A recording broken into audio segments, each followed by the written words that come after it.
we've been running this thing for a few minutes now. It says to run it at 500 degrees for 20 minutes, and that's the actual temp. That's the set temp. It's been raining a little bit, so we're giving this thing a good trial by fire. And I think I got my horns on backwards, but you know, I like it like this because it's ergonomically correct. It just feels better on my hand opening it like that, which I'm not going to open right now because I'm trying to let it build up temperature. But this thing was solidly packed. There was actually, I took some pictures of it. You can look for it on pelletheads.com. I'll start a thread over there somewhere, probably under general discussions, until they get a Rec+Tec section. This is a Rec+Tec grill, by the way, R-E-C-T-E-C. Great guys, Ray and Ron, over at Rec+Tec. Both of them give me their cell phone numbers. Call them anytime. I have called them while I was putting it together with some questions. Actually, they called me. I sent them a text message, and they called me. We walked through it, and there's no problem. Didn't have anything to do with the grill instructions. It's just me and my personality wanting to make sure I had everything right before I did anything.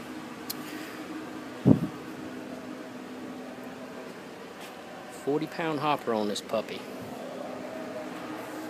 That's what I like.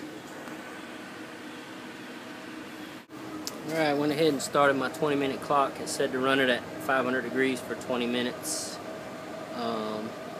Basically, the instruction said set it to 500 and run it for 20 minutes. But I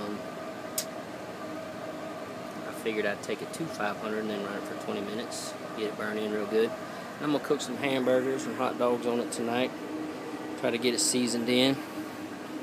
And we'll report back when we get her done. I don't know what else I can show. She's all put together.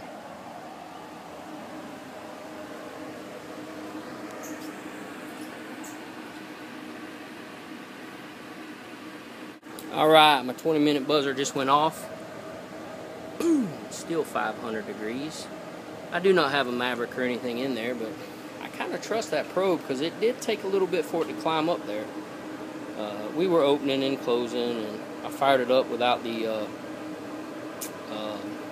heat deflector in there, and then I put that in, and then I put the grease pan or whatever in there so they could burn any oils off of that, which I'll tell you, even though I can smell the oils burning still a little bit, those things were pretty clean. A lot of these things I get, they got oil just, you know, just coated where you can just feel them. These are pretty clean. I'm going to go ahead and open this up now. Let some of that out. We'll watch her.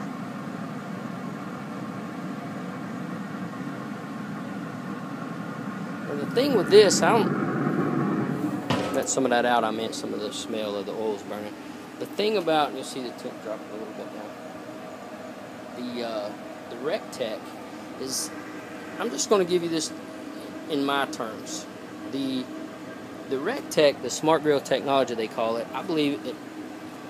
I know it's a PID controller or a PID type controller, but it's like the Memphis Advantage in the way the controller works, and then it's like the Traeger as far as the way, obviously, the grill's built. It's exactly like the Traeger Texas, other than the Texas has the hopper on this side and the controller's on the bottom of it, and this one has the big ass hopper on the back, which I really love. Make sure I can lift that open. Yeah, I haven't hardly burnt any pellets either. That's 20 pounds of pellets that I put in there. But I think what I'm saying is that this is the best of both worlds. I have a Memphis Advantage. I have a Traeger. I had a Traeger 075 Texas grill. I have a Traeger Little Tex that I bought after I got rid of that one because my Memphis Advantage, although it's an excellent pellet grill for what it doesn't impart as much smoke flavor as the Traeger does. And I'm hoping that this is going to be an in-between. It's going to be the best of both of them.